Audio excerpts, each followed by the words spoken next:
1.5 ತಿಂಗಳಾಯ್ತು cutting start ಆಗಿ. ಇದನ್ನು ಇವತ್ತು ಕೊಯ್ಲಿಕ್ಕೆ ಉಂಟಾ? ಇವತ್ತು ಕೊಯ್ಲಿಕ್ಕೆ ಈ ಸೈಡ್ ಇದೆಲ್ಲ ಇದು ಮೀಟರ್ ಲತ್ತಾನೇನಾ? ಮೀಟರ್ ಲತ್ತಾನೆ ಅಂತ ಹೇಳೋದು ಹೇಗೆ ಹೇಳೋದು ಇದಕ್ಕೆ? ಅಳಸಂಡೆ ಕಾಣ್ತದ ಇದು ಇದೆಯಲ್ಲ, ಇದು ಹಾವಲ್ಲ, ಇದು ಹಾವಿನ ಒಂದು ಚೋಲಿ ಅಂತ ಹೇಳ್ತಾರೆ, ಪೊರೆ. ಎಷ್ಟಾಗತ್ತೆ ಅಷ್ಟು ಕ್ಯಾಮರಾ ಇಳಿಸಿ ತೋರಿಸ್ತಿದ್ದೇನೆ. ಇದು ಯಾವ ಹಾವು ಸರ್ ಇದು? ಒಳಗೆ ಕೆಂಪು ಅಲ್ಲ, ಸ್ವೀಟ್ ಆಗಿರ್ತದೆ. ಏನ್ ಹೇಳ್ತಾರೆ ಜನರು ಇದನ್ನು ತಗೊಂಡೋದವರು? ಒಳ್ಳೆದು ಕೇಳಿ ತಗೊಳ್ತಾರೆ. ಅಲ್ಲ, ಒಂದು ಸುಲಭ ಟೆಕ್ನಿಕ್ ಅನ್ನು ಉಪಯೋಗಿಸಿದ್ದಾರೆ. ಇವರ 30-40 ವರ್ಷದ ಅನುಭವ ಇಲ್ಲಿ ನಮ್ಗೆಲ್ರಿ ಕೂಡ ಎದ್ದು ಕಾಣ್ತದೆ ನೋಡಿ. ಪಡೋಲಕ ಎಲ್ಲ ಲೈನಲ್ಲಿ ನಾನು ಬೇರೆ ಬೇರೆ ರೀತಿಯ ಬಸಳೆ ದುಂಪಗಳಿಗೆ ತೋರಿಸಿದ್ದೆ. ಇವರು ಭಾರಿ ಚೆನ್ನಾಗಿ ಹಾಕಿದ್ದಾರೆ ನೋಡಿ. 4 ಕಂಬ ಇವರಿಗೆ ನೋಡಿ. ಈ ರೀತಿ ಕಂಬ ಅಲ್ಲೆಲ್ಲ ಸಿಗ್ತದೆ, ಕಾಡೆಲ್ಲ ಇದೆ ಸುತ್ತಮುತ್ತ. ಅದಕ್ಕೆ ಇದು ಬಲೆ ಹಾಕಿದಲ್ಲ, ಬಲೆ.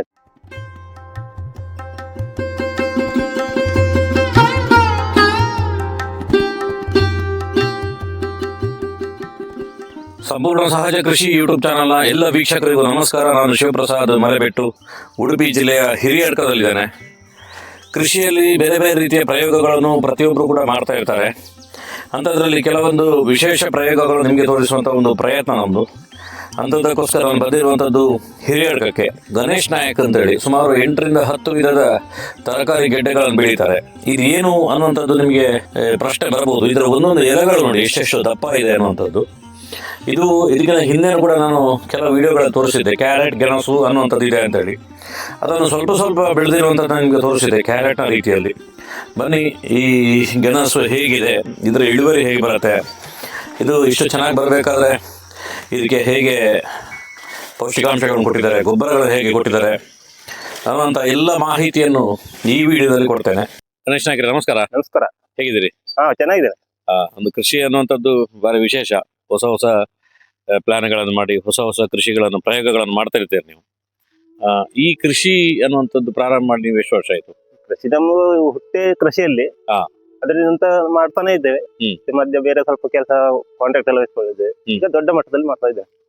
ಎಷ್ಟು ವರ್ಷ ದೊಡ್ಡ ಮಟ್ಟದಲ್ಲಿ ಮಾಡ್ತಾ? ದೊಡ್ಡ ಮಟ್ಟದಲ್ಲಿ 10 ವರ್ಷದಿಂದ ದೊಡ್ಡ ಮಟ್ಟದಲ್ಲಿ ಮಾಡ್ತಾ ಇದ್ದೇವೆ. ಅಲ್ಲ, ಎಷ್ಟು ಎಕರೆ ಮಾಡ್ತೀರಿ ಪ್ರತಿ ವರ್ಷ? ಪ್ರತಿ ವರ್ಷ ಒಂದು 3 ಎಕರೆ ಎನಿ ಟೈಮ್ ಇರುತ್ತೆ. Any time? ಯಾವ ಟೈಮ್? ಒಟ್ಟು ಒಂದು 8-10 ವೆರೈಟಿ ಮಾಡ್ತೀರಲ್ಲ? 8-10 ವೆರೈಟಿ ಮಾಡ್ತಾ ಇದೆ. ಚೇಂಜ್ ಮಾಡ್ತಾ ಹೋಗ್ತೇವೆ. ಅಲ್ಲ, ಅದೇ ಪ್ರಯೋಗಗಳನ್ನು ಮಾಡ್ತೀವಿ. ಪ್ರಯೋಗ ಅಂತ ಹೇಳಿದ್ರೆ ಮಾಡ್ತಾ ಹೋಗುದು, ಓವರ್ ಆಗಿ ಮಾಡುದಿಲ್ಲ. ಎಷ್ಟು ಬೇಕಷ್ಟೇ ಮಾಡ್ತಾ ಇದೆ. ಈಗ ಈ ಒಂದು ಗೆಣಸು ಇದೆಲ್ಲ, ಒಂದು ವಿಶೇಷ ವೆರೈಟಿ ಗೆಣಸು, ಇದು ನಿಮ್ಗೆ ಹೇಗೆ ಇದನ್ನು ಕನೆಕ್ಟ್ ಮಾಡಿದ್ರಿ? ಇದು ಅಂಗಡಿಯಲ್ಲಿ ಇದೊಂದು ಇತ್ತು, ಅದನ್ನ ತಗೊಂಡ್ ಬಂದೆ. ಅದರಲ್ಲಿ ಗಿಡ ಮಾಡಿ ಬೀಳ್ ಮಾಡಿ ಮಾಡಿದೆ. ಅಂದ್ರೆ ಅಂಗಡಿಯಲ್ಲಿ ಗೆಡ್ಡೆ ಸಿಗುತ್ತೆ? ಗೆಡ್ಡೆ ಸಿಗುತ್ತೆ.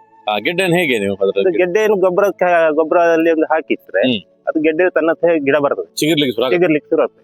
ಅದು ಚಿಗುರಿ ಅದನ್ನ ತೆಗೆದು ಮತ್ತೊಂದು ಏರಿ ಮಾಡಿ ನಡ್ಬೇಕು. ಅದ್ರಲ್ಲಿ ಮತ್ತೆ ಬೇಕಾದಷ್ಟು. ಉದಾಹರಣೆಗೆ 1 kg ಗೆಣಸೆಲ್ಲ ಸಿಕ್ಕಿದ್ರೆ ಎಷ್ಟು ಗಿಡ ಮಾಡಬಹುದು ಅದರಲ್ಲಿ? 1 kg ಗೆಣಸು ಸಿಕ್ಕಿದ್ರೆ 100 ಗಿಡ ಮೇಲ್ ಮಾಡ್ಬೋದು. ನೋಡಿ ಸ್ನೇಹಿತರೆ, ತುಂಬಾ ಜನರು ನೀವು ಗೆಡ್ಡೆ ಗೆಣಸುಗಳ ಗಿಡಗಳನ್ನು ಕೇಳ್ತೀರಿ. ಗೆಣಸಿನ ಒಂದು ಸಿಂಪಲ್ ಮೆಥಡ್ ಹೇಳ್ತಿದ್ರೆ ನೋಡಿ. ಈ ರೀತಿ ಗೆಣಸು ನಿಮಗೆ ಪೇಟೆಯಲ್ಲಿ ಸಿಕ್ಕಿದ್ರೆ ಇದನ್ನು ಗೊಬ್ಬರ ಅಥವಾ ಸುಡುಮಣ್ಣು ಹತ್ರ ಹಾಕಿದ್ರೆ ಅಲ್ಲಿ ಸಿಗಿರುತ್ತಲ್ಲ, ಅದನ್ನ ಮತ್ತೆ ಕಟ್ ಮಾಡಿ ನೆಡುವಂಥದ್ದು.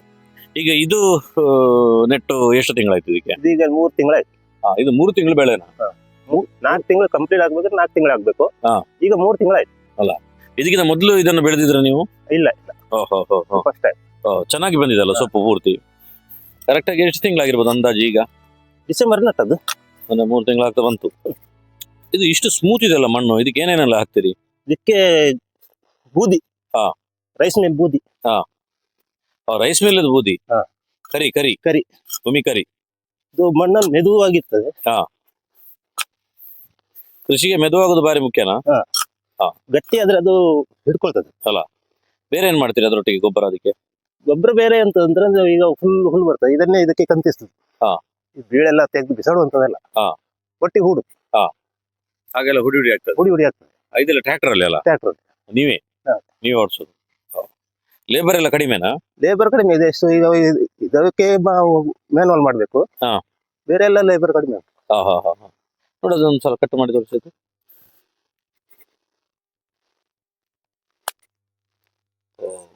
ಒಳಗೆ ಕೆಂಪು ಅಲ್ಲ, ಸ್ವೀಟ್ ಆಗಿರ್ತದೆ. ಏನ್ ಹೇಳ್ತಾರೆ ಜನರು ಇದನ್ನ ತಗೊಂಡೋದವರು? ಒಳ್ಳೆದು ಕೇಳಿ ತಗೊಳ್ತಾರೆ. ಅಲ್ಲ, ತಿನ್ಲಿಕ್ಕೆ ಹಸಿ ತಿನ್ಬಹುದು? ಹಸಿ ತಿನ್, ಕ್ಯಾರೆಟ್ ತಿಂದಾಗೆ. ಎಷ್ಟು ಕೆಜಿಗೆ ಹೋಗುತ್ತೆ ಇದು? ಇದೀಗ 50 ರೂಪಾಯಿ ಇದೆ. 50 ರೂಪಾಯಿ ಇದೆ. 50 ರೂಪಾಯಿ ಅಂದ್ರೆ ಅಸಲು ಆಗ್ತದೆ ನಿಮಗೆ ಇದು? ಆಗ್ತದೆ ತೊಂದ್ರೆ. ಇಲ್ಲಿ ಒಟ್ಟು ಎಷ್ಟು ಎಕರೆಯಲ್ಲಿ ಹಾಕಿದ್ರಿ? ಈಗ ಒಂದು 10 ಸೆನ್ಸ್ 10 ಸೆನ್ಸ್ ಅಲ್ಲಿ ಮಾತ್ರ ಹಾಕಿರುವಂತದಲ್ಲ. ನಿಮ್ಮ ನಿರೀಕ್ಷೆಯಲ್ಲಿ ಎಷ್ಟು ಸಿಗಬೇಕು ಅಂತಿದೆ ಇದರಲ್ಲಿ? ಇದ್ರಲ್ಲಿ ಒಂದು 2 ಟನ್ ಆದ್ರೂ ಸಿಗ್ಬೇಕು. 2 ಟನ್ ಆದ್ರೂ ಸಿಗ್ಲೇಬೇಕಲ್ಲ? ಸಿಗ್ಬೋದು ಅಂತ ಉಂಟು. ಇನ್ನು ಬೆಳಿಲಿಕ್ಕಿದೆ. ಇನ್ನು ಬೆಳಿಲಿಕ್ಕಿದೆ. ದೊಡ್ಡ ಗೆಡ್ಡೆ ದೊಡ್ಡದಾಗ್ತದೆ ಅಲ್ವಾ? 1.5 kg ತನಕ ಬರ್ತದೆ ಒಂದೊಂದು ಗೆಡ್ಡೆ. 1.5 kg. ಇನ್ನು ದೊಡ್ಡದಾಗ್ಲಿಕ್ಕಿದೆ. ಇದು ಸೀಸನ್ ಇದೇ ಟೈಮಾ? ಅದು ಮಳೆಗಾಲಕ್ಕೆ ಆಗುದಿಲ್ಲಲ್ಲ. ಮಳೆಗಾಲ ನಡೀತಿಲ್ಲ, ಬೇಸಿಗೆಯಲ್ಲಿ ಮಾತ್ರ. ಬೇಸಿಗೆಯಲ್ಲಿ ಮಾತ್ರ. ಈ ಗೆಣಸಿಗೆಲ್ಲ ತುಂಬಾ ದೊಡ್ಡ ಸಮಸ್ಯೆ ಏನು ಅಂತ ಹೇಳಿದ್ರೆ ಹಂದಿ ಮತ್ತೆ ಮುಳ್ಳಂದಿ, ಈ ಹೆಗ್ಗಣ ಎಲ್ಲ. ಹೆಗ್ಗಣ ಆಗ್ತದೆ. ಅದಕ್ಕೆಲ್ಲ ಏನೇನ್ ಮಾಡಿದ್ರಿ ನೀವು ವ್ಯವಸ್ಥೆ? ಅದಕ್ಕೆ ಸುತ್ತ ಬಲೆಯನ್ನು ಕಟ್ಟುದು. ಬಲೆ ಗುಜ್ಜಿ ಹಾಕಿ 5-6 ಫೀಟ್ ತನಕ ಬಲೆ ಕಟ್ಟುದು ಸುತ್ತ. ಆಗ ಯಾವುದು ಬರುದಿಲ್ಲ. ಈ ಬಲೆ ಇದ್ರೆ ಹಂದಿಗಳು ಬರುದಿಲ್ಲ? ಇಲ್ಲ. ಇದನ್ನ ದೂಡಿ ಬರ್ಲಿಕ್ಕೆ ಆಗುದಿಲ್ಲ ಅದಕ್ಕೆ? ದೂಡಿ ಬರ್ಲಿಕ್ಕೆ ಅದು ಸಿಕ್ಕಿ ಬೀಳ್ತಾವಲ್ಲ. ಸ್ನೇಹಿತರೆ, ರಮೇಶ್ ನಾಯಕರು ಗೆಣಸಿನೊಟ್ಟಿಗೆ ಇಲ್ಲಿ ಬದನೆಯನ್ನು ಹಾಕಿದ್ದಾರೆ. ನಾಯಕರ, ಇದು ಯಾವ ವೆರೈಟಿ ಬದನೆ ಇದು? ಇದು ಬೆಂಗಾಲ್ ಗುಳ್ಳ ಅಂತ ಹೇಳಿ. ಈ ಮಟ್ಟು ಗುಳ್ಳ ತರನೇ ಇದು, ಸೈಜ್ ದೊಡ್ಡದು ಬರ್ತದೆ, ರುಚಿ ಒಂದೇ. ಎರಡು ಒಂದೇನ ರುಚಿ? ರುಚಿ ಒಂದೇ. ಇದಕ್ಕೆ ಈ ಟಾರ್ಪಲ್ ಹಾಕಿರೋದಲ್ಲ? ಇದು ಮಲ್ಚಿಂಗ್ ಶೀಟ್ ಅಂತ ಹೇಳಿ. ಅದ್ರ ಒಳಗಡೆಗೆ ಏನೇನು ಗೊಬ್ಬರಗಳನ್ನು ಹಾಕಿರ್ತೀರಿ ಮೊದಲೇ? ಗೊಬ್ಬರ ಫಸ್ಟ್ ಇದಕ್ಕೆ ಸ್ವಲ್ಪ ಹಿಂಡಿ ಹಾಕ್ತೇವೆ, ಬೇರೆ ಯಾವ್ದು ಹಾಕುದಿಲ್ಲ. ಯಾವ ಹಿಂಡಿ? ನೆಲಕಡಲೆ ಹಿಂಡಿ ಮತ್ತು ಬೇವಿನ ಹಿಂಡಿ. ಅಂದ್ರೆ ಸಾವಯವದಲ್ಲೇ ಬೆಳೆಯುವಂತದ್ದು. ಫಸ್ಟ್ ತುಂಬಿಸುದು, ಆಮೇಲೆ ತೂತು ಮಾಡಿ ನೆಡುವುದಾ? ಹೌದು. ಗಿಡ ಮಾಡಿ ನೆಡುವುದಾ ಅಥವಾ ಬೀಜ ಹಾಕುದಾ? ಗಿಡ ಮಾಡಿ ನೆಡ್ಬೇಕು ಇದನ್ನು. ಎಷ್ಟು ಟೈಮ್ ಆಯ್ತು ಈ ಗಿಡಗಳಿಗೆ? ಈ ಗಿಡಗಳಿಗೆ ಈಗ 1 ತಿಂಗಳಾಯ್ತು. ಇನ್ನು ಎಷ್ಟು ಟೈಮ್ ಅಲ್ಲಿ ಇದು ಫಲ ಕೊಡ್ಲಿಕ್ಕೆ ಶುರು ಆಗುತ್ತೆ? ಈಗ ಹೂ ಬರ್ಲಿಕ್ಕೆ ಸ್ಟಾರ್ಟ್ ಆಯ್ತು ಅಂದ್ರೆ ಇನ್ನು 1 ತಿಂಗಳಲ್ಲಿ ಇದು ಫುಲ್ ಪಿಕಪ್ ಆಗ್ತದೆ. ಫುಲ್ ಪಿಕಪ್ ಆಗ್ತದೆ. ಈಗ ಹೂ ಬರ್ಲಿಕ್ಕೆ ಶುರು ಆಯ್ತು. ಅಲ್ಲ, ಒಂದು ಗಿಡಕ್ಕೆ ಅಂತರ ತುಂಬಾ ಉಂಟು ಅಂತಲ್ಲಿ? 3 ಫೀಟ್ 4 ಫೀಟ್ ಅಂತರ. ಹೆಗ್ಗು ಹೊಡೆದು ದೊಡ್ಡದಾಗಿ ಬರುತ್ತೆ. ಹೆಗ್ಗೆ ಹೊಡೆದು ದೊಡ್ಡದಾಗಿ ಬರುತ್ತೆ. ಇಲ್ಲದಿದ್ರೆ ಅಲ್ಲೇ ಸಣ್ಣ ಸಣ್ಣದು ಬರ್ತದೆ. ಇಲ್ಲಿ ಮಧ್ಯದಲ್ಲಿ ಒಂದು ಗ್ಯಾಪ್ ಇಟ್ಟಿದ್ರಲ್ಲ, ಇದೇನಕ್ಕೆ ಇದು? ಅದು ಪೇಪರ್ ಬರ್ತದೆ, ಅದು ನಾವು ಇದನ್ನು ಡಿಸ್ಟೆನ್ಸ್ಗೋಸ್ಕರ ಅದನ್ನು ಬಿಡ್ತೇವೆ. ಪೇಪರ್ ಎಲ್ಲ ಆಲ್ರೆಡಿ ಬರುತ್ತೆ. ತೂತು ಮಾಡಿ ಪೇಪರ್ ಕೊಡ್ತಾರ? ಎಲ್ಲಿಂದ ತರಿಸುದು ಪೇಪರ್ ಎಲ್ಲ? ಅದು ನಾವೀಗ ಮಂದರ್ತಿ ಅವರು ಒಬ್ರು ನಮಗೆ ಸಪ್ಲೈ ಮಾಡಿ ಕೊಡ್ತಾ ಇದ್ದಾರೆ. ಇಲ್ಲಿ ಅಲಸಂಡೆ ಹಾಕಿದ್ರಿ? ಇಲ್ಲಿ ಅಲಸಂಡೆ. ಎಷ್ಟು ಹಾಕಿದ್ರಿ ಅಲಸಂಡೆ? ಅಲಸಂಡೆ ಒಂದು 5 ಲೈನ್. ಒಂದು ಲೈನ್ ಅಲ್ಲಿ ಒಂದು 100 ಗಿಡ ಇರುತ್ತೆ ಅಷ್ಟೇ. ನೀವು ಇದಕ್ಕೆ ಈ ಒಟ್ಟಾರೆ ಕೃಷಿಗೆ ರೋಗಗಳಿಗೆಲ್ಲ ಏನೇನು ಇದಕ್ಕೆ ವರ್ಕ್ ಮಾಡ್ತೀವಿ? ರೋಗ ಅಷ್ಟು ಇಲ್ಲ, ಕಡಿಮೆ. ಈ ಮಲ್ಚಿಂಗ್ ಶೀಟ್ ಹಾಕಿದ ತಕ್ಷಣ ರೋಗ ಕಡಿಮೆ ಬರುತ್ತೆ. ಇದ್ರದ್ದೆಲ್ಲ ಮುಗಿತಾ ಬಂತ ಅಲಸಂಡೆ? ಇದು ಸಾಧಾರಣ ಮುಗಿತಾ ಬಂತು. 1.5 ತಿಂಗಳಾಯ್ತು ಕಟಿಂಗ್ ಸ್ಟಾರ್ಟ್ ಆಗಿ. ಇದನ್ನ ಇವತ್ತು ಕೊಯ್ಲಿಕ್ಕೆ ಉಂಟಾ? ಇವತ್ತು ಕೊಯ್ಲಿಕ್ಕೆ ಉಂಟು. ಈ ಸೈಡ್ ಇದೆಲ್ಲ ಇದು ಮೀಟರ್ ಲತ್ತಾನೇನಾ? ಮೀಟರ್ ಲತ್ತಾನೆ ಅಂತ ಹೇಳೋದು ಹೇಗೆ ಹೇಳೋದು ಇದಕ್ಕೆ? ಅಲಸಂಡೆ. ನಿಮ್ಮ ಭಾಷೆ ಯಾವುದು? ನಮ್ದು ಕೊಂಕಣಿ. ಅದ್ರಲ್ಲಿ ಏನು ಅಂತ ಹೇಳ್ತಾರೆ? ಶಾಂಗಾ ಅಂತಾರೆ. ಶಾಂಗಾ. ಶಾಂಗಾ ಹಸ ಅಂತ ಹೇಳಿ? ಶಾಂಗಾ ಉಂಟಾ ಅಂತ ಹೇಳಿ? ಶಾಂಗಾ ಹಸ. ಹಿರಿಯಡ್ಕ ಭಾಗದಲ್ಲಿ ತುಂಬಾ ಜನ ಕೃಷಿ ಮಾಡ್ತಾರೆ ಅಥವಾ ಕೆಲವು ಜನರು ಮಾತ್ರ ಮಾಡೋದಾ? ಮಾಡ್ತಾರೆ, ತುಂಬಾ ಕಡಿಮೆ ಮಾಡ್ತಾರೆ ಅಷ್ಟೇ. ಇಲ್ಲಿ ಒಂದು ನಾನು ಕಂಡೆ, ಈಗ ಸಾಧಾರಣ ಕೆಲವು ಕಡೆ ಏನಂದ್ರೆ ಬಳ್ಳಿಯೇ ತುಂಬಾ ಹೋಗಿರ್ತದೆ, ಆದ್ರೆ ಇಲ್ಲಿ ಹೂ ಮಾಡುವಂತದ್ದು ಗೊಂಚಿಲಿದೆ. ಇದಕ್ಕೆ ಏನಾದ್ರೂ ವಿಶೇಷ ಪ್ರಯತ್ನ ಮಾಡ್ತಾರೆ ಈ ರೀತಿ ಆಗ್ಲಿಕ್ಕೆ? ನೀರು ಇದಕ್ಕೆ ಮೇನ್ ನೀರು. ನೀರು ಡೈಲಿ ಕೊಡ್ಬೇಕು. ಡೈಲಿ ಎಷ್ಟೊತ್ತು ಕೊಡ್ತೀರಿ ನೀವು? ಡೈಲಿ 1 ಗಂಟೆ ನೀರು ಕೊಡುತ್ತೆ. ಡ್ರಿಪ್ ಅಲ್ಲಿ ಅಲ್ಲ? ಡ್ರಿಪ್ ಅಲ್ಲಿ. ಇದು ನಮ್ಮಲ್ಲಿ ತುಳುವಲ್ಲಿ ಸೊರ್ಕುನ ಅಂತ ಹೇಳ್ತಾರೆ. ಸೊರ್ಕು ಅಂತ ಹೇಳಿದ್ರೆ ತುಂಬಾ ದೊಡ್ಡ ದೊಡ್ಡ ಎಲೆಗಳು ಬರೋದು, ಆಮೇಲೆ ಅಲಸಂಡೆ ಕಮ್ಮಿ ಆಗ್ತದೆ. ಆದ್ರೆ ಇದು ಸೊರ್ಕಿಲ್ಲಲ್ಲ, ಯಾಕೆ ಸೊರ್ಕುದಿಲ್ಲ? ಅದು ಈಡು ಬರುವಾಗ ಸೊರ್ಕುದೇ ಇಲ್ಲ ಅಲ್ಲ, ಫಸಲ್ ಬರುವಾಗ ಸೊರ್ಕುದೇ ಇಲ್ಲ. ಇದಕ್ಕೆ ಮತ್ತೆ ಬದನೆಗೆ ಏನಾದ್ರು ವ್ಯತ್ಯಾಸ ಉಂಟಾ? ಇಲ್ಲ, ಬದನೆ ವ್ಯತ್ಯಾಸ ಇಲ್ಲ. ಅಲ್ಲಲ್ಲ, ಬುಡಕ್ಕೆ ಹಾಕೋ ಗೊಬ್ಬರದಲ್ಲಿ? ಇಲ್ಲ, ಸೇಮ್.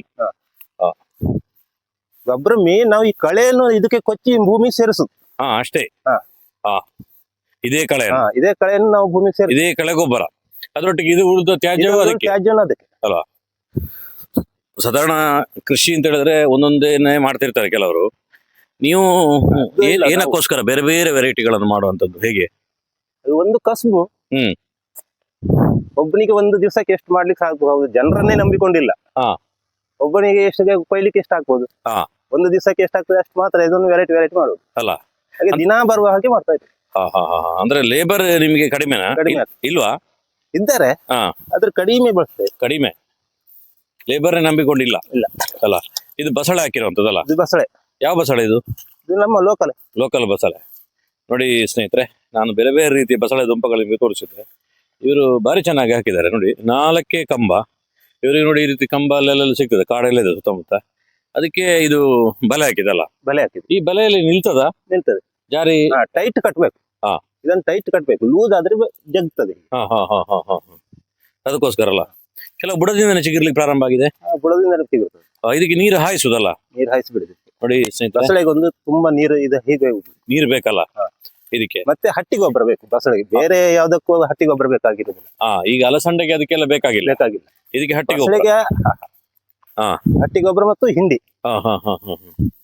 ಈಗ ಇಷ್ಟೆಲ್ಲ ತರಕಾರಿಗಳು ಮಾಡ್ತಿದ್ರಲ್ಲ, ಜನರಿಗೆ ತರಕಾರಿ ಮಾಡೋದು ಒಂದು ಕೆಲಸ, ಅದರೊಟ್ಟಿಗೆ ಇದನ್ನ ಮಾರ್ಕೆಟ್ ಮಾಡೋದು ಇನ್ನೊಂದು ಕೆಲಸ. ನೀವು ಹೇಗೆ ಸೇಲ್ ಎಲ್ಲ ಮಾಡ್ತೀರಿ? ನಮ್ಗೆ ಸೇಲ್ ಮಾಡ್ಲಿಕ್ಕೆ ನಮ್ಮೊಂದೊಂದು ಅಂಗಡಿಯನ್ನು ಇಟ್ಕೊಂಡಿರ್ತೇವೆ. ಅವ್ರ ಹತ್ರ ಎಷ್ಟು ಬೇಕು ಯಾವ್ದನ್ನ ಮಾಡಿ ಅವರೇ ಹೇಳ್ತಾರೆ, ಯಾವ್ದೆಲ್ಲ ಮಾಡಿ ಕೊಡು ಅಂತ ಹೇಳಿ. ಯಾವ್ದೆಲ್ಲ ಬೆಳಿಬೇಕಂತ ಅವರೇ ಹೇಳ್ತಾರೆ. ಮತ್ತೆ ಅವರೇ ತಗೊಳ್ತಾರೆ. ಎಲ್ಲಿಯವರವರು? ನಮ್ಮ ಹಿರಿಯಡ್ಕದಲ್ಲಿ. ಏನ್ ಹೆಸರು? ಕರುಣಾಕರ್ ಪೂಜಾರಿ ಅಂತ ಅಂಗಡಿ ಉಂಟು, ಹೋಲ್ಸೇಲ್ ಅಂಗಡಿ ಉಂಟು. ಎಲ್ಲಾ ಐಟಮ್ ಅನ್ನು ಅವರೇ, ನಾವು ಕೊಯ್ದು ರೆಡಿ ಮಾಡ್ತೇವೆ ಅಷ್ಟೇ, ಮತ್ತೆ ಅವರೇ ಬಂದು ತಗೊಂಡು ಹೋಗ್ತಾರೆ. ಅಲ್ಲ ಅಂದ್ರೆ ನಿಮ್ದೊಂದು ಅಡ್ಜಸ್ಟ್ಮೆಂಟ್ ಅಲ್ಲ, ಅವ್ರಿಗೆ ಒಳ್ಳೇದು ನಿಮ್ಗೆ ಒಳ್ಳೇದು. ಈಗ ಅವರು ತುಂಬಾ ಕಡೆ ಎಂತಹ ತರಕಾರಿ ಇದ್ರು ಅವರ ಅಂಗಡಿಯಲ್ಲೇ ದೊರೀತವೆ, ಬಟ್ ಇಲ್ಲಿ ನಾವು ಮಾರುದಿಲ್ಲ. ಇದು ಬೀಳ್ ನಟ್ಟದ್ದು, ಉದ್ದ ಬಸಳೆನೆ ನಟ್ಟದ್ದು. ಅದೇ ಇದನ್ನ ನಾವು ಬೀಜ ಹಾಕಿ ಮಾಡಿದ ಗಿಡ. ಇದು ಏನ್ ಬರ್ತದೆ, ಈ ದಂಟು ದಪ್ಪವಾಗಿ ಬರ್ತದೆ, ಬುಡದಿಂದ ಎಲೆ ದೊಡ್ಡದಾಗಿ ಬರ್ತದೆ, ಮತ್ತೆ ಹೆಗ್ಗೆ ಬರ್ತದೆ ಬುಡದಿಂದಾನೆ.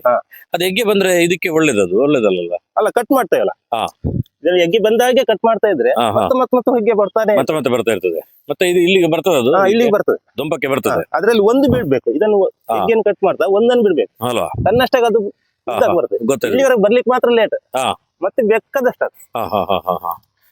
ಇದ್ರಲ್ಲೂ ಚೆನ್ನಾಗಿದೆ. ಇದ್ರಲ್ಲಿ ಕೆಲವರಲ್ಲಿ ಹೂವು ಆಗಿದೆ ಅಲ್ಲ? ಹೂ ಅದು ಕ್ಲೈಮೇಟಿಗೆ ಸರಿಯಾಗಿ ಹೂ ಬರೋದು. ಒಂದೊಂದ್ ಸರ್ತಿ ಸಣ್ಣ ಗಿಡದಲ್ಲಿ ಹೂ ಬರ್ತದೆ, ಅದ್ರಲ್ಲಿ ಪ್ರಾಬ್ಲಮ್ ಎಂತ ಇಲ್ಲ, ಮತ್ತೆ ನಿಂತು ಬಿಡ್ತದೆ. ಮತ್ತೆ ಈಗ ಹೂ ಇಲ್ಲ, ಅಲ್ಲಿಗೆ ಮತ್ತೆ ಕಂಟಿನ್ಯೂ ಆಗ್ತದಲ್ಲ. ನೋಡಿ ಸ್ನೇಹಿತರೆ, ಬೀಜದ ಬಸಳೆಯನ್ನು ಎಷ್ಟು ಚೆನ್ನಾಗಿ ಹಾಕಿದ್ದಾರೆ ನೋಡಿ. ಇದು ನಾವು ತರಕಾರಿ ಒಂದೇ ಐಟಮ್ ಮಾಡಬಾರ್ದು, ಬೇರೆ ಬೇರೆ ಐಟಮ್ ಮಾಡುದು. ತುಂಬಾ ಹೂವಾಗಿ ಮಾಡಬಾರ್ದು, ಸ್ವಲ್ಪನೇ ಬೇರೆ ಬೇರೆ ಐಟಮ್ ಮಾಡ್ತಾ ಹೋದ್ರೆ ಯಾವ್ದು ಇಲ್ಲ ಅಂತ ಹೇಳಿದ್ರೆ ಆಗುದಿಲ್ಲ, ಎಲ್ಲ ಒಂದೇ. ನಿಮ್ದೆಲ್ಲ ಒಂದು 25-30 ಸೆನ್ಸ್ ಒಳಗಡೆ ಇರೋದೆಲ್ಲ, ಒಂದೊಂದು ಐಟಮ್ ಅಷ್ಟೇ, 10 ಸೆನ್ಸ್ 15 ಸೆನ್ಸ್ ಒಂದೊಂದು ಐಟಮ್. ಮತ್ತೆ ಒಂದು ಖಾಲಿ ಆದಾಗ ಇನ್ನೊಂದು ಬರುವಾಗ ಅದು ಈಗ ಇದರಲ್ಲಿ ಹೂ ಬರ್ಲಿಕ್ಕೆ ಶುರು ಆದಾಗ ಇನ್ನೊಂದ್ ಕಡೆಯಲ್ಲಿ ಹಾಕ್ತೇವೆ. ಇದೇನಿದು? ಇದು ಸಿಹಿ ಕುಂಬಳ ಆಗ್ತದೆ, ಈ ದೊಡ್ಡ ಕುಂಬಳ ಆಗ್ತದೆ, ಒಳ್ಳೆ ಕಾಯಿ ಬರ್ತದೆ. ಹೌದು, ಇದ್ರಲ್ಲಿ ಚೆನ್ನಾಗಿ ಆಗ್ತದ? ಚೆನ್ನಾಗಿ ಆಗುತ್ತೆ. ಇನ್ನಾಗ್ಬೇಕಷ್ಟೇ, ಇದು ಇನ್ನಾಗ್ಬೇಕು. ಈಗ 1 ತಿಂಗಳಾಯ್ತು, ಅದನ್ನ 45 ದಿವಸಕ್ಕೆ ಹೂ ಬಿಡ್ಲಿಕ್ಕೆ ಶುರು ಆಗ್ತದೆ. ಈಗ ನೆನೆ ಬರ್ಲಿಕ್ಕೆ ಸ್ಟಾರ್ಟ್ ಆಯ್ತು, ಬರ್ಲಿಕ್ಕೆ ಸ್ಟಾರ್ಟ್ ಆಯ್ತು ಅಷ್ಟೇ. ಇದು ಸಾಂಬಾರ್ ಸೌತೆ ಅಂತ ಹೇಳಿ ಈ ತರ ಇರ್ತದೆ ನೋಡಿ. ಈಗ 1 ತಿಂಗಳಾಯ್ತು, 30 ದಿನ ಆಯ್ತು ಇದಕ್ಕೆ. ಇನ್ನೊಂದು 15-20 ದಿವಸದಲ್ಲಿ ಇದು ಕಟ್ಟಿಂಗ್ ಬರ್ತದೆ. ಕಟ್ಟಿಂಗ್ ಬಂದಾಯ್ತಲ್ಲ. ನೋಡಿ ಸ್ನೇಹಿತರೆ, ಇಲ್ಲಿ ನೋಡಿ ಸಾಂಬಾರ್ ಸೌತೆ ಒಟ್ಟೊಟ್ಟಿಗೆ ಆಗಿದೆ. ಒಟ್ಟೊಟ್ಟಿಗೆ 3-4 ನೋಡಿ. ಇಲ್ಲಿ ಒಂದು ಕೊಯ್ಲಿಕ್ಕೆ ಆಯ್ತಿದ್ರು ನೋಡಿ. ಇದೇನು ಕೊಯ್ಲಿಲ್ಲ ನೋಡಿ, ಸ್ವಲ್ಪ ಇದು ಹಳದಿ ಬರ್ಲಿಕ್ಕೆ ಹಿಂದೆ ಮುಂದೆ ಬರ್ತಾ ಹೋಗ್ತದೆ. ಮಂಗಳೂರು ಸೌತೆ ಅಂತ ಹೇಳ್ತಾರೆ ಇದಕ್ಕೆಲ್ಲ. ಇದಕ್ಕೆ ಹೊರಗಡೆ ಮಾರ್ಕೆಟ್ ಅಲ್ಲಿ ಮಂಗಳೂರು ಸೌತೆ ಅಂತ ಹೇಳುವಂಥದ್ದು. ಇಲ್ಲಿ ನಾನು ಇದೊಂದು ತೋರಿಸಿದೆ, ಇದೊಂದು ಇದ್ರ ಬಗ್ಗೆ ಒಂದು ಹೇಳಿ. ಅದು ಇದಕ್ಕೆ ನಾವೆಲ್ಲ ಈಗ ರೋಗ, ಈ ಹಾಂತೆ ಇಂತೆಲ್ಲ ಬಂದು ರೋಗ ಮಾಡ್ತವೆ. ಅದಕ್ಕೆ ಈ ಟ್ರ್ಯಾಪ್ ಅನ್ನ ಹಾಕಿದ್ರೆ ಈ ಕಾಯಿ ಚುಚ್ಚ ಹಾಳು ಮಾಡ್ತವೆ. ಅದ್ರಲ್ಲಿ ಈ ಹುಳ ಇಲ್ಲ, ಇದಕ್ಕೆ ಬಂದು ಬೀಳ್ತವೆ. ಬಿದ್ದಿದಲ್ಲ ಈಗ ಇದರಲ್ಲಿ ಹುಳ ಬೀಳ್ತದೆ, ಕಾಯನ್ನು ಹಾಳು ಮಾಡುದಿಲ್ಲ. ಅಂದ್ರೆ ನೀವು ಸ್ಪ್ರೇ ಮಾಡುವ ಅಗತ್ಯತೆ ಇಲ್ಲ ಅಲ್ಲ. ಇದರಲ್ಲಿ ಸಾಧಾರಣ 70% ಇದರಲ್ಲಿ ಕಂಟ್ರೋಲ್ ಆಗ್ತದೆ. ಅದರೊಟ್ಟಿಗೆ ಇದು ಟ್ರ್ಯಾಪರ್ ಆಗ್ತದೆ. ಅದಕ್ಕೆ ಸಣ್ಣ ಹಾಂತೆಗಳೆಲ್ಲ ಹಾರುವಾಗ ಅದಕ್ಕೆ ಅಲ್ಲಿ ಹೋಗ್ಬೋದಾ ನಾನು? ಹೋಗ್ಬೋದು, ನೋಡ್ಬೋದು, ತೊಂದ್ರೆ ಇಲ್ಲಲ್ಲ. ಏನ್ ನಡೆಯುವಾಗ ಸೌತೆ ಗಿಡಗಳಿಗೆ ಏನು ಎಂತ ಆಗುದಿಲ್ಲ, ಏಟಾಗುದಿಲ್ಲಲ್ಲ? ಏನಾಗುದಿಲ್ಲ. ಸ್ವಲ್ಪ ಹೆಚ್ಚು ಕಮ್ಮಿ ಆದ್ರೂ ಅದನ್ನು ಇದು ಮಾಡೋ ತಾಕತ್ ಇರ್ತದಲ್ಲ ಗಿಡಗಳಿಗೆ. ಈ ಸೈಡ್ ದೊಡ್ಡದಾಯ್ತು ನೋಡಿ.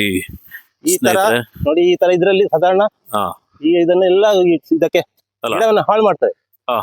ಇದರಲ್ಲಿ ಕೂತ್ರೆ ಗಿಡವನ್ನು ಹಾಳು ಮಾಡಿದ್ರೆ ತನ್ನಷ್ಟೇ ನಿಂತು ಹೋಗ್ತದೆ. ನಿಂತು ಹೋಗುತ್ತಲ್ಲ. ಆ ಹುಳ ನೋಡ್ಲಿಕ್ಕೆ ಸಣ್ಣದು, ಆದ್ರೆ ಅಷ್ಟೇ ಹಾನಿ ಮಾಡ್ತದೆ ಅಲ್ಲ. ಒಂದು ಸೌತೆಗೆ ಒಂದು ಚುಚ್ಚಿದ್ರೆ ಮುಗೀತು ಅದರ ಕಥೆ. ಮತ್ತೆ ಅದು ಈ ಗಿಡದ ಲೆವೆಲ್ಗೆ ನಡ್ಬೇಕು, ತುಂಬಾ ಕೆಳಗೂ ಇಡಬಾರ್ದು, ಮೇಲೂ ಇಡಬಾರ್ದು. ಆ ಲೆವೆಲ್ಗೆ ಓಡಾಡುವಾಗ ಅದಕ್ಕೆ ತಾಗ್ಬೇಕು, ಆಕರ್ಷಣೆ ಆಗುತ್ತೆ ನೋಡಿ. ಕೆಲವು ಹಳದಿ ಇದೆ, ಒಂದು ಹಳದಿ, ಬಿಳಿ, ನೀಲಿ ಬೇರೆ ಬೇರೆ ರೀತಿಯ ಟ್ರ್ಯಾಪರ್ಗಳಿದೆ.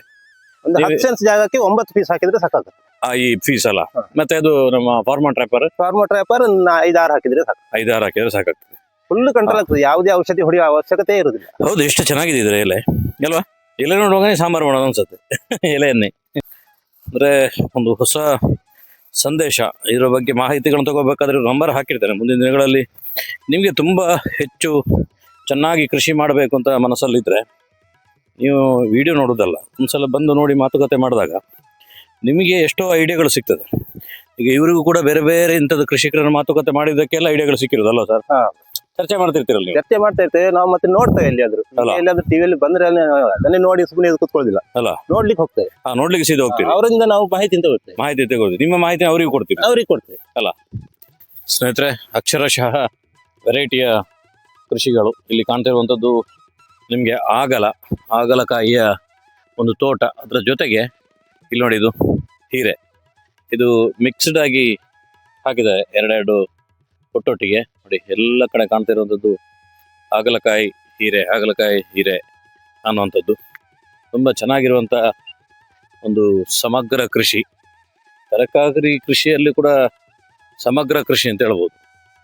ಯಾಕೆಂತ ಹೇಳಿದ್ರೆ ಇದರಲ್ಲಿ ಬೇರೆ ಬೇರೆ ವಿಧಾನದ್ದು ತರಕಾರಿಗಳನ್ನು ಮಾಡಿದಾಗ ಯಾವುದಾದ್ರೂ ಒಂದಕ್ಕೆ ಒಂದೊಂದು ರೀತಿಯ ಲಾಭಗಳು ಇದೆಲ್ಲ ಕೂಡ ಇರ್ತದೆ. ನೋಡಿ ಇದೊಂದು ಪಡವಲಕಾಯಿ ಇದೆ, ನಾನು ಸ್ವಲ್ಪ ಒಳಗೆ ಹೋಗಿ ಮತ್ತೆ ಹೊರಗೆ ಬಂದೆ. ನೋಡಿ ಇದು ಭಾರಿ ಚೆನ್ನಾಗಿದೆ. ನೋಡಿ ಗುಂಡು ಆಗಿ ಬೆಳೆದಿರುವಂಥ ಪಡವಲಕಾಯಿ ಹೇಗಿದೆ ನೋಡಿ. ಒಂದು ಮನೆಗೆ ಸಾಂಬಾರಿಗೆ ಸೂಪರ್ ಆಗುತ್ತೆ, ತುಂಬ ಚೆನ್ನಾಗಿದೆ. ಅಂದರೆ ಚಪ್ಪರ ಎಲ್ಲ ಬಲೆಯಲ್ಲಿ ಮಾಡಿದ್ದಾರೆ, ತುಂಬ ಸುಲಭ ಟೆಕ್ನಿಕನ್ನು ಉಪಯೋಗಿಸಿದ್ದಾರೆ. ಇವರ 30-40 ವರ್ಷದ ಅನುಭವ ಇಲ್ಲಿ ನಮಗೆಲ್ಲರೂ ಕೂಡ ಎದ್ದು ಕಾಣ್ತದೆ. ನೋಡಿ ಪಡವಲಕಾಯಿ ಎಲ್ಲ ಲೈನಲ್ಲಿ ಆಗಿರುವಂಥದ್ದು, ಸಣ್ಣ ಪಡವಲ. ತರಕಾರಿಯನ್ನು ನೋಡುವಂಥದ್ದೇ ಕಣ್ಣಿಗೆ ಹಬ್ಬ ಅಂತ ಹೇಳ್ಬೋದು. ಯಾಕಂದರೆ ಇಷ್ಟು ವೆರೈಟಿಗಳನ್ನು ನಾನು ನೋಡಿಲ್ಲ. ಒಂದೊಂದು ವೆರೈಟಿ ಎರಡೆರಡು ವೆರೈಟಿ ನೋಡುವಂಥದ್ದು ಸಹಜ. 8 ವೆರೈಟಿಗಳು ಎಲ್ಲದರಲ್ಲೂ ಕಾಯಾಗಿರುವಂಥದ್ದು. ಹಾಗಲ ನೋಡಿದ್ರಿ, ಅಳಸಂಡೆ ನೋಡಿದ್ರಿ, ಪಡವಲ ಇದೆಲ್ಲ ನೋಡಿ ಅದ್ರ ಹೊತ್ತಿಗೆ ಈಗ ಕಲ್ಲಂಗಡಿಗೆ ಮಾಡ್ತಾ ಇದ್ದೇನೆ. ಈ ಕಲ್ಲಂಗಡಿ ಈಗ ಹಾಕಿ 60 ದಿನ ಆಯ್ತು. ಒಮ್ಮೆದು ಹಾರ್ವೆಸ್ಟ್ ಆಗಿದೆ. ಇದೀಗ 2ನೇದು ಕಟಿಂಗ್ ರೆಡಿ ಉಂಟು. ಈ ವಾರದಲ್ಲಿ ಕಟಿಂಗ್ ಆಗ್ತದೆ. ಯಾವ ಕಲರ್ ಇದು? ಹೊರಗೆ ಕಪ್ಪು, ಒಳಗೆ ಕೆಂಪು. ಸಾಧಾರಣ ಬೇರೆ ಬೇರೆ ಕಲರ್ ಇದೆಯಲ್ಲ ಇಲ್ಲಿ ಮಾತ್ರ? ಬೇರೆ ಬೇರೆ ಉಂಟು, ಹಳದಿದುಂಟು. ಅದು ಮುಗೀತು, ಕಟಿಂಗ್ ಆಗಿ ಮುಗೀತು. ಇನ್ನೊಮ್ಮೆ ಆಗ್ಲಿಕ್ಕೆ ಇನ್ನು 1 ತಿಂಗಳು ಟೈಮ್ ಉಂಟು. 1 ತಿಂಗಳು ಉಂಟು. ಎಷ್ಟು ಕೆಜಿ ಬರ್ಬೋದು ಇದೊಂದು? ಈಗ ಇದು ಸಾಧಾರಣ 6 ಕೆಜಿ ತನಕ ಬರ್ತದೆ. 6 ಕೆಜಿ ಬರ್ತದೆ. ಹೇಗಿದೆ ಡಿಮಾಂಡಿಗೆ? ಕೆಜಿ 25 ರೂಪಾಯಿ ಕೊಡ್ತಾ ಇದೆ ಅಲ್ಲ ಈ ಹೋಲ್ಸೇಲ್ ಅಲ್ಲಿ. ಮೊನ್ನೆ ರಂಜಾನ್ ಆಯ್ತಲ್ಲ, ಆ ಟೈಮಲ್ಲಿ ಸ್ವಲ್ಪ ಜೋರು ಇರ್ತದೆ ಒಂದು ರೇಟು. ಆ ಟೈಮಲ್ಲಿ ರೇಟ್ ಇರ್ತದೆ. ಆಗ ನನ್ನ ಹತ್ರ ಕಾಯಿ ಸ್ವಲ್ಪ ಕಡಿಮೆ ಇತ್ತು. ಹೌದಲ್ಲ, ಸ್ವಲ್ಪ ಮುಸಲ್ಮಾನ್ ಬಾಂಧವರೆಲ್ಲ ಆ ಟೈಮಲ್ಲಿ ಹೆಚ್ಚು ಫ್ರೂಟ್ಸ್ ಎಲ್ಲ ಉಪಯೋಗ ಮಾಡ್ತಾರೆ. ಇದನ್ನು ಯಾವತ್ತು ತಗೊಳ್ತಾ ಇದ್ದಾರೆ ಲೋಕಲ್ ಆಗಿ, ಘಟ್ಟದಿಂದ ಮೇಲಿಂದ ಬರುವ ಹಾಗೆಲ್ಲ. ನಿಮ್ಗೆ ಯಾವತ್ತಾದ್ರೂ ನಿಮ್ಮ ತರಕಾರಿ ಕೃಷಿಯಲ್ಲಿ ಸೋಲು ಅಥವಾ ಒಂದು ಸಮಸ್ಯೆ ಇಂಥದ್ದು ಬಂದಿದ ಜೀವನದಲ್ಲಿ? ಸೋಲು ಬರ್ತದೆ. ಸೋಲು ಬಂತಂತ ಹೇಳಿ ಅದನ್ನು ಸಮಸ್ಯೆ ಅಂತ ಹೇಳಿ ತಗೊಳ್ಬಾರ್ದು. ಈಗ ಒಂದ್ಸರ್ತಿ ಇದು ಹೋಯ್ತು ಅಂತ ಹೇಳಿದ್ರೆ ಅದು ಯಾಕೆ ಹವಾಮಾನಕ್ಕಾಗಿ ಹೋಗುದು. ಮನುಷ್ಯರು ಒಬ್ರಿಗೊಬ್ಬ ಮನುಷ್ಯರು ಮಾಡುದಲ್ಲ, ಹವಾಮಾನ ಮಾಡುದು. ಹವಾಮಾನಕ್ಕೆ ನಾವು ಜಗಳ ಮಾಡ್ಲಿಕ್ಕೆ ಆಗ್ತದ? ಇವತ್ತೊಂದು ಹೋದಿತ್ತು, ಅದನ್ನ ಇನ್ನೊಂದು ಪಾಲಲ್ಲಿ ಮತ್ತೊಂದ್ರಲ್ಲಿ ಕೊಡ್ತದೆ. ಎನಿಸಿಗಿಂತ ಜಾಸ್ತಿ ಇಳುವರಿ ಬರ್ತದೆ. ಒಮ್ಮೆ ಕಡಿಮೆ ಆಗ್ತದೆ, ಕೈಯಿಂದ ಹೋಗ್ತದೆ. ಆ ರೀತಿ ಮಾನಸಿಕವಾಗಿ ಕುಗ್ಗಬಾರ್ದು ಅಂತ ಹೇಳ್ತಾರೆ. ಇದ್ರೆ ಹೋಯ್ತು, ಮತ್ತೆ ರಿಕವರಿ ಆಗ್ಬೇಕು. ಮತ್ತೆ ನಾ ಹೇಳ್ತಾರೆ, ನೀ ಇಷ್ಟು ಮಾಡ್ತೀಯಲ್ಲ, ಇದು ಹಾಳಾಯ್ತಲ್ಲ, ಎಂತಕ್ ಮಾಡುದು ಅಂತ ಹೇಳಿ. ಅದೇ ಎಂತ ಅವ್ರು ಹೇಳ್ತಾ ಇರ್ತಾರೆ, ನಂದು ದಾರಿಯೇ ಬೇರೆ, ಮಾಡ್ತಾನೆ ಹೋಗು. ಈಗ ನೀರಾವರಿ ವ್ಯವಸ್ಥೆಯಲ್ಲಿ ಹೇಗೆ ನಿಮ್ದು? ನೀರಾವರಿ ಬೋರ್ ಉಂಟು, ಮತ್ತೆ ಓಪನ್ ಬಾವಿ ಉಂಟು. ಮತ್ತೆ ಇದು ಕೆರೆ ಓಪನ್ ಬಾವಿ? ಓಪನ್ ಬಾವಿ ನಿಮ್ದೇ? ನೋಡುವ, ಎಷ್ಟು ವರ್ಷ ಆಯ್ತು ಈ ಕೆರೆಗೆ? ಈ ಕೆರೆಗೆ 30 ವರ್ಷ ಆಯ್ತು. 30 ವರ್ಷ ಆಯ್ತಲ್ಲ. ಇದು ಕಲ್ಲು ಕಟ್ಟದ ಇರುವಂತ ದಿನಗಳು ನಿಮ್ಗೆ ನೆನಪಿದ್ಯಾ? ನಾವೇ ಕಟ್ಟಿದ್ದು. ನೀವೇ ಕಟ್ಟಿದ? ಇದಕ್ಕೆ ಮೇಸ್ತ್ರಿ ಎಲ್ಲ? ಮೇಸ್ತ್ರಿ ನಮ್ಮವರೇ ಇದ್ರು. ಚೆನ್ನಾಗಿ ಕಟ್ಟಿದಾರಲ್ಲ, ವ್ಯವಸ್ಥಿತವಾಗಿ. 2 ಬಾವಿ ಉಂಟು, ಅಲ್ಲಿ ಉಂಟು, ಇಲ್ಲಿ ಉಂಟು. ಇದು ಲಾಸ್ಟ್ ವರೆಗೆ ಫುಲ್ ಇರ್ತಾ ನೀರು ಇದರಲ್ಲಿ? ನೀರು ಸ್ವಲ್ಪ ಕಡಿಮೆ ಆಗ್ತದೆ, ಮತ್ತೆ ಬೋರ್ ಯೂಸ್ ಮಾಡ್ತೇವೆ. ಇನ್ನೀಗ ಮಳೆ ಬಂದ್ರೆ ಫುಲ್ ಹರಿತದೆ. ನೋಡಿ ಸ್ನೇಹಿತರೆ, ಒಂದು ವಿಶೇಷ ಏನು ಅಂತ ಹೇಳಿದ್ರೆ, ಒಂದೊಂದು ಕಥೆಗಳು ಸಿಗ್ತದೆ ನೋಡಿ ಪರಿಸರದಲ್ಲಿ, ಒಂದೊಂದು ವಿಶೇಷತೆಗಳು. ನಾವು ಎಲ್ಲರೂ ಕೂಡ ಬಟ್ಟೆಯನ್ನು ಬದಲಾಯಿಸ್ತಿರ್ತೇವೆ, ಆದ್ರೆ ಹಾವುಗಳಿಗೆ ಬಟ್ಟೆ ಬದಲಾಯಿಸೋದು ಹೇಗೆ ಅಂತ ಹೇಳಿದಾಗ ಇಂಥ ಬಾವಿಯಲ್ಲಿ ಸಿಗ್ತದೆ. ಇಂಥ ಬಾವಿಯಲ್ಲಿ ಸಿಗ್ತದೆ ನೋಡಿ. ಒಂದು ಬಟ್ಟೆ ಬದಲಾಯಿಸಿರುವಂಥದ್ದು ನೋಡಿ, ಕಾಣ್ತದ? ಇದು ಇದೆಯಲ್ಲ, ಇದು ಹಾವಲ್ಲ, ಇದು ಹಾವಿನ ಒಂದು ಚೋಲಿ ಅಂತ ಹೇಳ್ತಾರೆ, ಪೊರೆ. ಎಷ್ಟಾಗತ್ತಷ್ಟು ಕ್ಯಾಮರಾ ಇಳಿಸಿ ತೋರಿಸ್ತಿದ್ದೇನೆ. ಇದು ಯಾವ ಹಾವು ಸರ್ ಇದು? ಅದು ಕೆರೆ ಹಾವು. ಕೆರೆ ಹಾವಿದ್ದು ಇದು? ನಾಗರಹಾವಿದಲ್ವಾ? ಅಲ್ಲ. ಹಾವಿದ್ದು ಒಂದು ಬಟ್ಟೆ ಬದಲಾಯಿಸಿ ಇಲ್ಲಿ ಬಿಟ್ಟು ಹೋಗಿದೆ ಅಲ್ವಾ? ಅದು ನೀರಿಗಾಗಿ ನೀರು ಕುಡಿಲಿಕ್ಕೆ ಹೋಗ್ತವೆ. ನೀರು ಕುಡಿಲಿಕ್ಕೆ ಬಂದಾಗಿರುವಂತದ್ದಲ್ಲ. ಮೀನೆಲ್ಲಿದೆಯಾ ಈ ಕೆರೆಯಲ್ಲಿ? ಮೀನು ಸಣ್ಣ ಸಣ್ಣ ಮೀನಿದ್ದಾವೆ. ಒಂದು ಆಮೆ ಉಂಟು ದೊಡ್ಡದು. ಹೌದಾ? ಇಲ್ಲಿ ಕಾಣೋದಿಲ್ಲ. ಇದು ನೀರು ಅಡಿಗೆ ಹೋಗಿರ್ತದೆ. ನಾವು ಬಂದಾಗ ಗೊತ್ತಾಗಿರ್ತದೆ. ಕೂಡಲೇ ಗೊತ್ತಾಗ್ತದೆ. ಕೃಷಿ ಅನ್ನುವಂಥದ್ದು ಒಬ್ಬೊಬ್ಬರದ್ದು ಒಂದೊಂದು ಟೈಪ್ ವಿಂಗ್ ಇರ್ತದೆ ಸರ್. ಸಾಧಾರಣ ಸರ್ಕಾರಗಳೇನು ಹೇಳ್ತವೆ ಅದಕ್ಕಿಂತ ಮೀರಿರುವಂಥ ಸಬ್ಜೆಕ್ಟ್ ರೈತರ ಹತ್ರ ಇರ್ತದೆ. ಯಾಕಂದ್ರೆ ರೈತರ ಹತ್ರ ಪ್ರಾಕ್ಟಿಕಲ್ ಅನುಭವ. ಹಾಗೆ ನಿಮ್ಮ ಒಂದು ಕೃಷಿ ಅನುಭವವನ್ನು ನಮ್ಗೆ ಎಲ್ರಿಗೂ ಕೂಡ ಒಂದು ಅತ್ಯುತ್ತಮವಾಗಿ ತಿಳಿಸಿದ್ರಿ. ಮತ್ತು ಇದು ತುಂಬ ಜನರಿಗೆ ಉಪಯೋಗ ಆಗ್ಬೋದು ಅಂದ್ಕೊಂಡಿದೆ. ಮತ್ತು ಬೇಕಾದರೆ ನಿಮ್ಮ ನಂಬರ್ ಇರ್ತದೆ ಇದರಲ್ಲಿ, ಯಾರು ಬೇಕಾದ್ರೆ ಕಾಂಟ್ಯಾಕ್ಟ್ ಮಾಡ್ಬೋದು. ಹಾಗೆ ಇವತ್ತು ಎಷ್ಟೋ ಜನ ಯುವಕರು ಬರ್ತಿದ್ದಾರೆ ಕೃಷಿಗೆ. ಅಂತ ಕೃಷಿಕರಿಗೆ ನೀವೇನು ಹೇಳಲಿಕ್ಕೆ ಇಚ್ಛೆ ಪಡ್ತೀರಿ? ಅವರಿಗೆ ಮಾಹಿತಿಯನ್ನು ಕೊಡ್ತೇವೆ. ನಮ್ಮಿಂದ ಎಷ್ಟು ಸಾಧ್ಯ ಆಗ್ತದೆ ಅದನ್ನು ಮಾಹಿತಿ ನೋಡಿ. ಮತ್ತೆ ಈ ಕೃಷಿ ಕ್ಷೇತ್ರಕ್ಕೆ ಬರ್ಬೇಕು. ನಾವು ಹೊರಗಿಂದ ತಂದು ತಿನ್ನೋದಲ್ಲ, ನಾವೇ ಮಾಡಿ ತಿನ್ಬೇಕು ಅಲ್ಲ, ಹಂಚಬೇಕು. ಕರೆಕ್ಟ್. ದುಡ್ಡು ಕೊಟ್ಟು ತಗೊಳ್ಬಹುದು, ಆದ್ರೆ ನಮ್ಮ ಊರಿನವ್ರದ್ದು ನಮ್ಮವರೇ ತಿನ್ಬೇಕು ಅಲ್ಲ. ಹೊರದೇಶದಿಂದ ಬಂದು ನಾವು ಇಲ್ಲಿ ತಂದಲ್ಲ. ಅವ್ರಿಗೆ ಮಾಹಿತಿ ಕೊಡ್ತೇನೆ. ಹಾಗೆ ನಮ್ಮ ಸಂಪೂರ್ಣ ಸಹಜ ಕೃಷಿ ಯೂಟ್ಯೂಬ್ ಚಾನಲ್ ಅವರಿಗೆ ನನ್ನ ಪರವಾಗಿ ತುಂಬಾ ಧನ್ಯವಾದಗಳು ಹೇಳ್ತೇನೆ. ಇದನ್ನು ಎಲ್ಲರೂ ನೋಡಿ ಅವರಿಗೂ ಸಪೋರ್ಟ್ ಮಾಡಬೇಕು. ಇನ್ನೂ ಇದು ತೋರಿಸ್ಬೇಕು, ಯಾರ್ಯಾರು ನೋಡ್ಬೇಕು ಅಂತ ಹೇಳಿ ಅನುಭವ ಕೊಡ್ಬೇಕು. ಓಕೆ ಸರ್, ಧನ್ಯವಾದಗಳು.